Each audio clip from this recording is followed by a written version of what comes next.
1741년 겨울 런던의 한 모퉁이 길을 힘겹게 걷고 있는 노인이 있습니다. 이 노인은 입고 있는 옷도 허스름했고 제대로 먹지 못해서 얼굴빛과 몸도 좋지 않았습니다. 게다가 중풍을 맞아서 한쪽 몸이 불편합니다.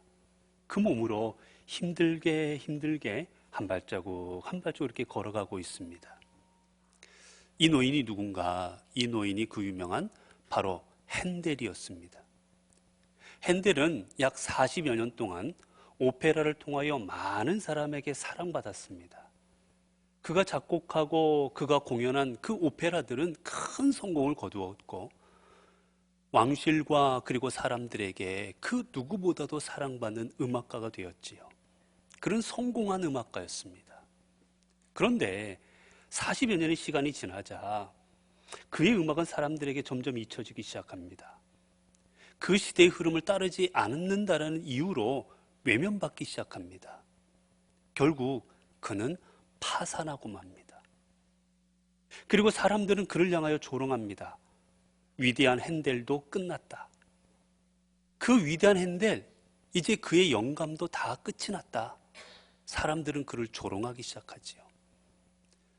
파산했고 조롱받고 한쪽 몸은 중풍으로 인해서 불편하고 그 몸을 이끌고 힘겹게 하루를 살아가던 그 바흐는 핸델은 이제 그는 하나님 앞에 기도합니다. 하나님, 제가 하나님께 주신 이 은사를 가지고 하나님께 영광 돌릴 수 있도록 해달라고.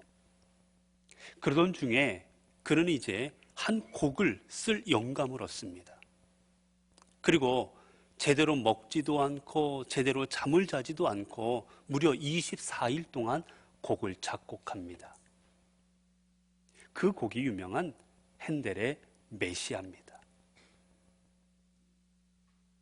모든 사람들이 핸델의 작품 중에 가장 위대하다고 부르는 그 메시아라는 작품은 핸델이 가장 어렵고 힘들 때 탄생한 작품이에요. 그 작품이 초연될 때 핸델은 눈물을 흘립니다. 아, 이 곡이 과연 내가 작곡한 곡인가? 그러면서 이 곡은 하나님께 바칩니다 라고 고백을 합니다. 이 곡은 내가 작곡한 게 아니라 하나님께 바치는 하나님의 곡입니다. 그래서 그 곡의 마지막에 SDI라는 이니셜을 남깁니다. 그 이니셜의 뜻은 솔리 데오 G, 글로리아라는 뜻이에요. 솔리 데오 글로리아. 즉 오직 하나님께 영광이라는 뜻으로 SDG라고 마지막 곡의 마지막 부분에 이렇게 적어놓게 됩니다. 그리고 그는 그 곡으로 인하여 얻었던 모든 수입은 자선단체에 기부하고 이 곡의 모든 것은 하나님으로부터 말미암은 것임을 사람들 앞에 고백하였지요. 여러분, 그렇습니다. 오늘 우리들의 삶, 우리들이 살아가는 우리의 인생은 하나님께 영광을 돌리는 삶이어야 된다는 겁니다. 여러분, 칼뱅의 그의 위대한 저서 기독교 강요라는 책에서 그는 고백하지요. 사람의 제1되는 목적은 하나님께 영광을 돌리는 것이다. 이게 바로 사람의 본분이다라고 말합니다. 이사야는 이사야서를 통해서 하나님께서 우리를 지으신 목적은 하나님께 영광을 돌리기 위함이다라고 고백하고 주님은 이사야를 통해서 말씀하십니다. 여러분, 그렇습니다. 오늘 우리가 이 땅에 살아가는 제1되는 목적, 우리가 살아가면서 이 땅에서 해야 되는 가장 중요한 일은 하나님께 영광을 나타내야 되는 겁니다. 하나님께 영광을 나타내는 삶은 어떻게 살아갈 수 있을까? 이재철 목사님의 글을 보게 되면 하나님께서 사용하시는 사람의 그 단계를 세 단계로 구분해서 이야기합니다. 사람들이 살아가는 삶은 세 단계가 있다는 거예요. 첫 번째 단계는 어떤 단계냐? 바로 I am something이라고 말하는 단계입니다. 즉 나는 대단한 존재라고 여기는 단계라는 거예요. 내가 능력도 있습니다. 내가 건강도 있습니다. 내가 힘도 있습니다. 내가 권력도 갖고 있어요. 내가 직분도 있어요. 내가 뭔가 할 수 있다라고 생각하는 겁니다. 대표적인 경우가 바로 모세가 쓰임받기 40년 왕궁에서의 삶입니다. 40년 동안 모세는 왕자로 있으면서 자신이 대단한 존재라고 생각을 하지요. 왕자인 거로 따르는 사람도 많습니다. 권력과 힘과 지혜와 많은 것을 가지고 있었습니다. 근데 중요한 사실은 여러분, 내가 대단한 존재라고 여길 때는 우리는 하나님과 무관한 삶을 살아간다는 거예요.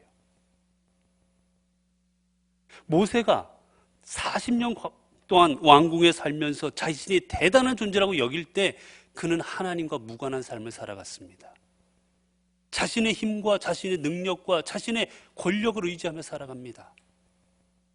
마찬가지로 사도 바울, 그는 주님께 부름받기 전에 그는 자신이 대단한 존재라고 생각합니다.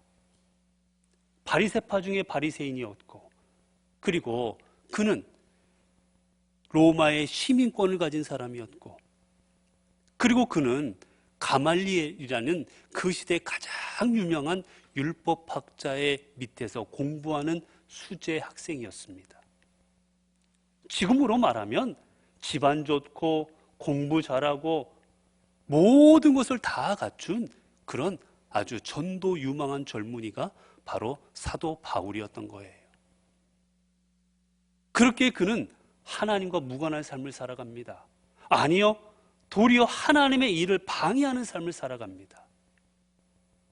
내가 대단한 존재, 내가 뭔가 이룰 수 있는 존재, 내가 뭔가 할 수 있는 존재라고 생각할 때 우리는 이처럼 겉으로는 하나님을 위하는 척하지만 실질로는 하나님과 무관한 삶을 살아가는 겁니다. 두 번째, 우리에겐 또 어떤 삶의 단계가 있느냐? I am nothing이라고 생각하는 단계입니다. 즉, 나는 아무것도 아닌 존재라고 생각하는 단계입니다. 하나님은 내가 대단한 존재요, 내가 뭔가 할 수 있다라는 사람을 그냥 두지 않습니다. 하나님의 사람으로 사랑하기 위하여 하나님께서는 그를 가장 밑바닥까지 경험하게 하십니다. 한 나라의 왕자였던 모세, 그는 한순간에 살인자가 되어서 광야로 도망쳐버리지요. 광야에서의 삶은 그가 왕궁에서 살던 삶과 180도의 다른 삶이었습니다. 따르는 사람도 없습니다. 권력도 없습니다. 힘도 없습니다. 아무것도 가진 게 없었어요. 그가 가진 것이란 오직 양을 치고 그리고 목축을 할 때 사용할 수 있는 막대기 하나만 자기 거였지, 집도 처가요, 그가 기르던 양과 모든 것도 장인의 것이요, 어느 것 하나 자기 게 없는 삶이었습니다. 하나님께서는 모세로 하여금 자기 것이 하나도 없는 삶을 통하여 그로 하여금 철저하게 나는 아무것도 아니구나라는 것을 경험케 하십니다.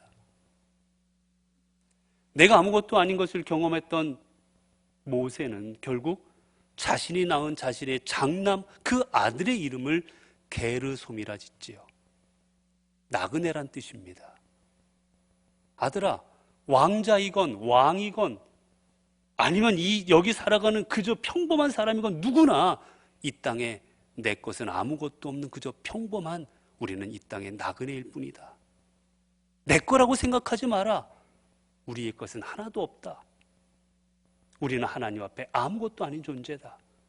그 의미로 그의 아들 이름을 나그네라 이름을 지어주는 겁니다. 사도 바울도 마찬가지입니다. 자신이 바리새인 중에 바리새인이요, 그리고 로마의 시민권자요, 가말리엘 문화에서 공부하는 수재라고 자기 자신을 대단한 존재라고 여겼던 그는 아무것도 주님과 하나님과 무관한 삶을 살아갔지만 하나님은 다메섹 도상에서 그를 만나 주십니다. 강력한 빛을 통해서, 그리고 그를 앞을 보지 못하게 하십니다. 무려 3일 동안. 여러분, 하나님께서 만약에 사도 바울을 앞을 못 보게 하실 것 같으면 1시간만 해도 되지 않겠습니까? 아니, 정말 마음먹었으면 하루만 그래도 되지 않겠습니까? 근데 하나님께서는 사흘 동안이라 사도 바울의 앞을 보지 못하게 하십니다. 자신의 힘으로 못하는 게 없었습니다. 자신의 힘으로 감당치 못할 일들이 없었어요. 대단한 사도 바울이었습니다. 그러나 한순간에 누군가 그의 손을 잡아주지 않으면 앞을 볼 수 없어 바로 앞에도 갈 수 없는 처지가 되어버립니다. 누가 인도해 주지 않으면 음식도 제대로 만질 수도 없고 먹을 수도 없고, 누가 인도해 주지 않으면 화장실도 혼자 못 가는 비참한 처지로 만들어 버리십니다. 그 순간을 통해 사도 바울을 내가 대단한 존재라고 여겼지만 내가 하나님 앞에 아무것도 아닌 존재구나라는 것을 하나님은 그로 하여금 깨닫게 하십니다. 하나님 앞에 아무것도 아닌 존재임을 깨닫게 되었을 때 하나님은 비로소 그때가 되어서야 사도 바울과 모세를 사용하시지요. 그래서 세 번째 단계는 바로 어떤 단계냐? I am God's 단계입니다. 즉 나는 하나님의 것이다라고 고백하는 단계입니다. 나는 하나님께서 사용하시는 하나님의 도구요, 하나님 앞에 속한 자요, 하나님의 것임을 고백하는 거예요. 우리가 하나님의 것임을 고백하게 될 때, 내가 아무것도 아닌 하나님께서 들어 사용하실 때에만 내가 비로소 온전한 사람임을 고백하게 될 때 하나님 우리를 하나님의 능력의 종으로 우리를 사용하십니다. 이런 모세가 하나님 앞에 아무것도 아닌 존재임을 고백하는 40년의 세월을 보내게 되었을 때 하나님은 마지막 40년을 통하여 하나님의 위대한 종으로 그를 사용하십니다. 그가 하나님의 것이 되었을 때 하나님은 그를 통하여 10가지 재앙을 애굽에 내리게 하셨고, 하나님께서는 그를 통하여 홍해를 가르게 하셨고, 하나님께서는 그를 통하여 만나와 메추라기를 내리게, 그리고 반석을 쳐서 물을 내게 하십니다. 하나님의 것이 되었을 때 비로소 하나님 앞에 쓰임받을 수가 있는 겁니다. 사도 바울도 마찬가지입니다. 하나님의 것임을 고백하여서 내가 하나님 앞에 아무것도 아닌 존재임을 고백하게 될 때 그는 하나님의 사도가 되어서 1차, 2차, 3차 전도여행을 다니고 성경의 대신약의 대다수를 사도 바울의 손을 통하여 쓰게 하시고 하나님의 놀라운 일들을 그를 통하여 이루게 하여 주시는 겁니다. 그렇습니다. 하나님께서는 내가 하나님 앞에 아무것도 아닌 존재임을 고백하고, 그리고 내가 하나님에 의해서만 무엇인가 감당할 수 있다라는 생각을 하게 될 때 주의 종으로, 하나님의 도구로 하나님의 위대한 역사를 이루어가는 주의 사람으로 사용하시는 겁니다. 그렇게 사도 바울은 하나님 앞에 어떻게 고백했습니까? 내 모든 것이 하나님으로부터 말미암았음을 깨달았을 때 그는 하나님 앞에 이렇게 고백하지요. 그러나 나의 나 된 것은 하나님의 은혜로 된 것이니 내게 주신 그의 은혜가 헛되지 아니하여 내가 모든 사도보다 더 많이 수고하였으나 내가 한 것이 아니요 오직 나와 함께 하신 하나님의 은혜로라. 고린도전서 15장 10절의 말씀입니다. 여러분, 왜 사도 바울이 한 게 없습니까? 사도 바울이 얼마나 놀라운 일들을 많이 했습니까? 그가 개척한 교회가 얼마나 많았고, 그를 통하여 하나님의 구원을 경험한 사람이 얼마나 많았고, 죽은 사람도 살려냈던 게 사도 바울이었습니다.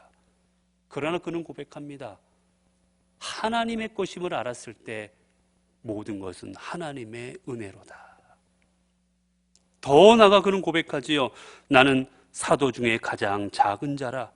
나는 하나님의 교회를 박해하였으므로 사도라 칭함받기를 감당하지 못하겠노라.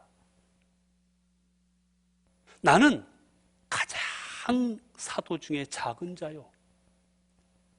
나는 하나님 앞에 8달밖에 채우지 못하고 태어난 자 같은 그런 연약한 자임을 그는 하나님 앞에 고백하는 겁니다. 왜 그는 이처럼 나는 아무것도 아닙니다, 나는 별 볼 일 없습니다, 나는 쓸모없는 존재입니다라고 왜 하나님 앞에 그렇게 고백했습니까? 이유는 여기에 있습니다. 고린도서 10장 30절을 통하여 너희가 먹든지 마시든지 무엇을 하든지 다 하나님의 영광을 위하여 하라. 바로 내가 한 모든 일들이 내가 한 게 아니라 하나님이 하셨고 이 모든 일의 영광은 하나님이 받으셔야 됩니다라는 것을 고백하기 위하여 그는 나는 아무것도 아닙니다라고 그렇게 스스로 고백하였던 겁니다. 여러분, 그렇습니다. 오늘 우리가 살아가야 될 삶은 내가 아무것도 아닌 존재임을 고백함으로 내가 하나님께서 사용하실 때에만 하나님의 사람이요 하나님의 능력의 도구가 될 수 있음을 고백함으로 말미암아 오직 하나님께 영광되는 삶, 이게 바로 오늘 우리가 살아가야 된 삶인 것입니다. 오늘 본문에 보게 되면 한 중풍병자 이야기가 나옵니다. 이 중풍병자는 사람들에게 들것에 실려가지고 주님 앞에 왔고 그 모습을 본 주님께서는 그를 낫게 하여 주시지요. 그 이후의 모습을 그가 깨끗함을 입고 나음을 입었을 때의 그 모습을 본 사람들의 반응은 이러하였습니다. 오늘 본문의 12절의 말씀입니다. 그가 일어나 곧 상을 가지고 모든 사람 앞에서 나가거늘 그들이 다 놀라 하나님께 영광을 돌리며 이르되 우리가 이런 일을 도무지 보지 못하였다 하더라. 중풍병자가 일어나서 그가 자기가 누워 있었던 그 상을 들고 나가는 모습을 본 사람들이 다 같이 한 말은 바로 이거였습니다. 하나님께 영광을 돌린 겁니다. 우리가 도무지 이런 일은 보지 못하였다. 이 일은 오직 하나님만이 하실 수 있는 일이다. 하나님 영광 받으옵소서. 영광을 돌리다라는 말은 찬양하다라는 뜻입니다. 즉 하나님을 찬양한 겁니다. 중풍병자가 일어날 수 있는 것은 저 사람이 뭔가 뛰어나서도 아니요 오직 하나님의 능력이고 하나님이 하신 일이라는 것을 하나님을 찬양하는 자리로 그 자리가 다 변화가 된 거예요. 여러분, 여기서 왜 여기에 모인 수많은 사람들이 이 중풍병자의 모습을 보고 하나님을 찬양했습니까? 이유는 여기에 있습니다. 중풍병자의 변화된 모습을 보고 하나님을 찬양한 겁니다. 다른 것이 아니었어요. 누워있던 사람입니다. 결코 일어날 수 없는 사람입니다. 어떻게 해서도 낫게 할 수 없는 그 질병으로 고통받던 사람, 그 사람이 변화되어서 벌떡 일어나서 자기가 누워있던 그 상을 들고 나가는 그 변화된 모습을 보았을 때 사람들은 하나님께 영광을 돌린 거예요. 여러분, 사람들이, 특별히 믿지 않는 분들이 언제 하나님께 영광을 돌리는지 아십니까? 여러분, 사람들이 큰 교회 건물, 수천 명이 한 번에 예배 드릴 수 있는 그 교회 건물을 보고 교회 다니지 않는 사람들이 하나님 앞에 영광을 돌린다고 생각하십니까? 어느 교회에 보니 그 앞에 수만 명이 모여가지고 주차할 공간도 없을 정도로 많은 사람이 모였다. 그 모습을 보고 교회 다니지 않는 사람들이 하나님께 영광을 돌린다 생각하십니까? 저 교회는 사람들이 많아서 100억이 넘고 200억이 다 되는 예산을 갖고 있는 교회라고, 그로 인해서 사람들이 하나님 앞에 영광을 돌리고 찬양한다 생각하십니까? 죄송하지만 반대입니다. 그 모습을 보고 세상 사람들은 교회를 비난합니다. 사람들이 하나님 앞에 영광을 돌리는 것은 그런 외형적인 것이 아닙니다. 내 곁에 있는 그리스도인이 이전에는 죄악된 삶을 살아갔고, 이전에는 이기적인 삶을 살아갔고, 이전에는 자신밖에 모르는 삶을 살아갔는데, 이 사람이 예수 그리스도를 믿음으로 말미암아 이제는 죄악된 사슬을 끊어버리고 거룩한 삶을 살아가고, 이제는 이기적인 모습을 버리고 이타적인 삶을 살아가고, 예전에는 자기 자신밖에 모르는 삶이었는데, 자신만을 사랑하는 삶이었는데, 이제는 다른 사람들을 사랑하는 모습을 살아가는 그 변화된 모습을 볼 때 사람들은 아, 하나님이 대단한 분이시구나. 하나님이라는 분이 살아있구나. 하나님이라는 분이 이 땅을 주관하시는구나. 고백하고 찬양하게 되는 겁니다. 그렇기에 오늘 우리들이 살아가야 되는 삶은 분명합니다. 우리가 살아가야 되는 삶은 분명 하나님께 영광 돌리는 삶이 되어야 되는데 그 삶을 위하여 우리가 사는 삶은 내가 변화된 삶을 살아가는 겁니다. 여러분, 그렇기에 사도 바울은 고린도 5장 17절 통해 이렇게 말하지요. 그런즉 누구든지 그리스도 안에 있으면 새로운 피조물이라. 이전 것은 지나갔으니 보라 새 것이 되었도다. 여러분, 우리는 새 것이 되어서 우리의 모습을 보고 우리의 살아가는 삶을 보고 사람들이 하나님을 찬양할 수 있어야 돼요. 그래서 주님께서 말씀하십니다. 마태복음 5장 16절을 통해 이같이 너희 빛이 사람 앞에 비추게 하여 그들로 너희 착한 행실을 보고 하늘에 계신 너희 아버지께 영광을 돌리게 하라. 너희 하늘에 계신 하나님께 영광을 돌리게 하라. 너희의 행실을 보고. 여러분, 이게 하나님 앞에 영광 돌리는 삶입니다. 내가 택시를 타거나 내가 시장에 가서 사람들을 만나거나 그 삶의 자리가 거룩해지고 그 삶의 자가 그리스도인으로 변화된 삶이 어떤 것인지를 보여주는 삶, 그 삶이 하나님 앞에 영광되는 거예요. 500원짜리 깎으려고 어떻게 하면 내 걸 더 가져올까 만들고 사람들하고 다투고 내 것으로 이기심을 보여주는 그런 삶은 절대로 하나님 앞에 영광될 수가 없는 겁니다. 제가 예전에 다니던 교회에 우리 원로 목사님께서 늘 하시던 말씀이 있습니다. 제발 시장 가서 콩나물 깎지 말라고. 그거 500원, 300원, 1000원 깎지 좀 말라고. 그거 주고 오라고. 그게 그리스도인 아니냐고. 그거 깎으려고 말이야. 그 사람도 먹고 사는 사람인데 택시 탔는데 잔돈 얼마 남았으면 주고 오라고 말이야. 교회 앞에 내리는데 그리스도인이라는 거 아는데 그 얼마 다 받으려고 그러지 말고 주고 오라고. 늘 저희한테 예배 시간마다 강조하시던 게 그런 거였어요. 사람들이 당신이 그리스도인인 걸 알게 하라고. 여러분, 그렇지 않겠습니까? 그런 삶으로 주님께 영광 나타내야 되지 않겠습니까?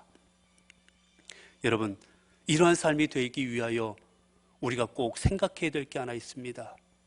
내가 하나님께 영광 돌리는 변화된 존재가 되기 위해서 꼭 기억하고 중요하게 생각해야 될 게 하나가 있어요. 바로 무엇이냐? 이런 변화된 삶을 살아가기 위해서는 꼭 필요한 건 바로 삶의 중심이 내가 아니라 하나님이 되어야 된다는 겁니다. 여러분, 믿지 않는 사람과 믿는 우리와의 차이점이 무엇입니까? 믿는 분들도 착합니다. 믿는 분들도 공부 잘합니다.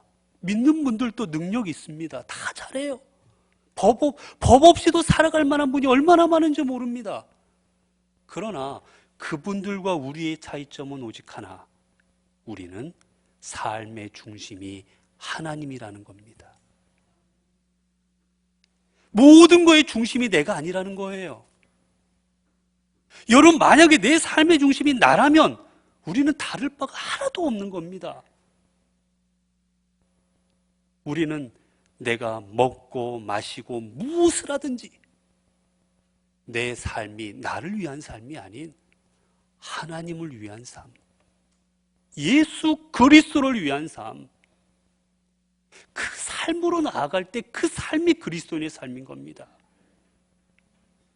하나님 앞에 무언가를 봉사합니다. 여러분, 봉사하는 목적이 무엇입니까? 내가 드러나야 됩니까? 내가 사람들 앞에 인정받아야 됩니까? 그렇다면 우리는 그리스도인이 아니에요. 하나님이 중심이라면, 예수 그리스도가 중심이라면, 예수님이 드러나면 나는 사라져도 상관이 없는 겁니다. 세례 요한처럼 나는 쇠하여야 하리라. 내게 있는 내 제자들을 다 주님 앞에 보내버리는 겁니다. 그게 진정한 그리스도인의 삶인 거예요. 나는 사라지고 예수 그리스도가 보여야 되는 겁니다.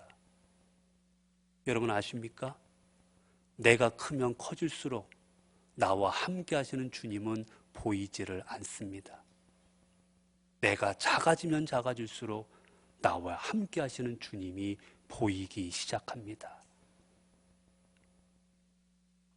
여러분, 내 삶이 왜 또 주님이 중심이 될 때 그 삶만이 그리스도를 나타낼 수 있는가? 왜 주님께 영광이 될 수 있는가? 여러분, 주님이 중심이 될 때는 내 삶이 고난이든 기쁨이든 무엇이든 상관없이 하나님께 영광이 될 수 있다는 것을 알기 때문입니다. 여러분, 내 삶이 중심이 될 때는 언제 하나님께 영광이 된다고 생각합니까? 내가 잘 될 때입니다. 내가 건강해야 하나님께 영광 돌릴 수 있다고 생각합니다. 내가 성공해야 하나님 앞에 영광 돌릴 수 있다고 생각합니다. 내가 원하던 일들이 이루어져야 하나님 앞에 영광이 될 수 있다라고 생각을 합니다. 그렇지 않으면 영광되지 않는다고 생각해요. 영광 돌리지 않습니다. 자녀가 실패했습니다. 내가 건강하지 않습니다. 질병에 걸렸습니다. 불치병에 걸렸습니다. 내가 하는 일들이 실패합니다. 그러면 우리는 하나님께 영광되지 않는다고 생각합니다. 그러나 내 삶의 중심이 내가 아닌 하나님으로 바뀌면 다 바꿔집니다. 여러분, 내가 잘 되는 게 하나님의 영광이라면 세상에서 가장 영광되지 못한 삶을 살아간 게 예수 그리스도입니다. 사람들 앞에 조롱받았습니다. 침뱉음을 당했습니다. 채찍에 맞았습니다. 마지막에는 사람들이 제일 싫어하는 십자가에서 처참하게 죽어버립니다. 그게 어떻게 영광이 됩니까? 사도 바울은 그의 말년에 참수형을 당합니다. 목이 잘려져 버려 죽어버렸어요. 세례 요한도 마찬가지입니다. 베드로는 거꾸로 십자가에 매달려 죽었습니다. 대부분의 사도가 순교합니다. 그럼 그 삶은 하나님께 영광이 되지 않습니까? 주님께서는 기도했습니다. 아버지여, 하실 수 있으면 이 잔을 내게도 지나가게 하옵소서. 주님의 소망은 십자가를 안 지는 거였어요. 인간적인 마음으로는 자신의 뜻대로 되지 않았습니다. 주님은 아셨습니다. 내 뜻대로 되는 게 아니라 하나님의 뜻대로 되는 게 하나님께 영광인 것을.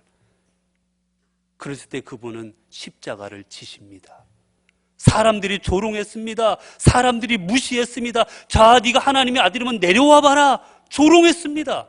그러나 이 고난의 이 장소가, 이 고난의 이 순간이 비록 사람들은 조롱할지라도 하나님 앞에 영광이 됨을 주님은 아셨습니다. 왜냐하면 그 길이 하나님의 뜻을 이루는 길이었기 때문입니다.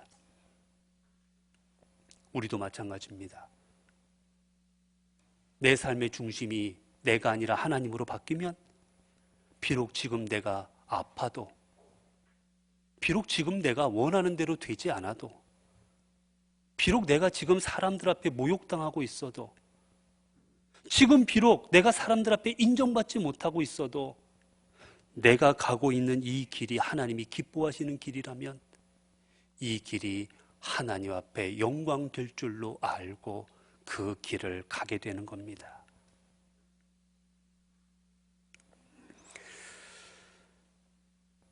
사랑하는 성도 여러분, 주님께서 이러한 길을 걸어가셨을 때 하나님은 주님을 외면하지 않으셨습니다.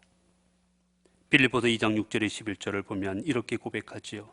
그는 근본 하나님의 본체시나 하나님과 동등됨을 취할 것으로 여기지 아니하시고 오히려 자기를 비워 종의 형체를 가지사 사람들과 같이 되셨고 사람의 모양으로 나타나서 자기를 낮추시고 죽기까지 복종하셨으니 곧 십자가에 죽으심이라. 이름으로 하나님이 그를 지극히 높여 모든 이름 위에 뛰어난 이름을 주사 하늘에 있는 자들과 땅에 있는 자들과 땅 아래에 있는 자들로 모든 무릎을 예수의 이름에 꿇게 하시고 모든 입으로 예수 그리스도를 주라 시인하여 하나님 아버지께 영광을 돌리게 하셨느니라. 우리가 하나님의 영광을 위하여 살아갈 때 비록 내 삶의 자리가 어떤 자리가 될지라도 하나님은 그 자리를 통해 하나님의 영광이 드러나게 하여 주시는 겁니다. 사랑하는 성도 여러분, 여러분의 삶은 지금 여러분의 삶을 통하여 무엇을 드러내고 계십니까? 여러분의 삶을 통하여 무엇을 나타내고 계십니까? 혹 여러분 스스로를 나타내고 있지는 않으십니까?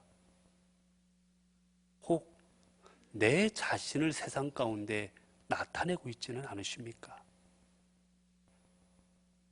주님께서는 우리에게 말씀하십니다. 하나님 앞에 영광 돌리는 삶을 살아가라. 이게 내가 너희에게 주는 삶이다라고 말씀하십니다. 우리가 겉으로는 하나님의 영광, 하나님께 영광 말하고 있지만 실제로는 내 삶의 영광을 위하여 살아가고 있지 않은지 우리는 돌아보아야만 할 것입니다. 성도 여러분, 이제 우리 모두 하나님의 영광을 위하여 살아갑시다. 하나님의 영광 나타내는 그런 변화된 삶으로 살아갑시다. 이제는 내가 하나님 앞에 대단한 존재가 아니라 내가 하나님 앞에 아무것도 아닌 존재임을 기억하고 주님께서 사용하실 때에만 내가 주님 앞에 쓰임받을 수 있는 주님의 것임을 고백하며 살아가십시다.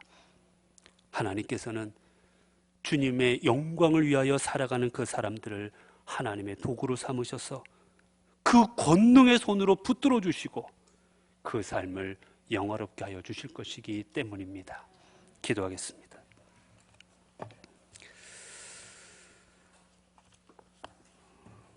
은혜로우신 아버지 하나님, 저희들을 주님의 자녀로 불러주셔서 하나님의 백성으로, 주의 자녀로, 그리스도인으로 이 땅에서 살아가게 하여 주심에 감사를 드립니다. 그리고 이 시간 그리스도인 된 저희들, 주의 자녀 된 저희들인 오직 하나님께 영광된 삶을 살아가야 됨을 깨닫게 하여 주시니 감사합니다. 하나님, 우리의 삶이 내 영광이 아닌 오직 하나님께 영광되는 삶을 살아가게 하여 주옵소서. 그 삶은 무엇인가 큰 것을 이루어서가 아니라 내 삶이 세상 가운데서 변화된 삶을 살아갔을 때 이전까지 살아가던 내 잘못된 모습들을 끊어버리고 주님 앞에 거룩한 존재로 살아갈 때 그 삶이 주님께 영광됨을 기억하게 하옵소서. 그리하여서 세상 가운데서 저희들의 그 모습을 보고 많은 사람들이, 특별히 믿지 않는 사람들이 하나님께 영광 돌리게 하시고 하나님 앞에 돌아오게 하는, 하나님을 경배하는 그런 일의 도구로 쓰임받게 하옵소서. 우리 주 예수 그리스도 이름으로 기도드리옵나이다. 아멘.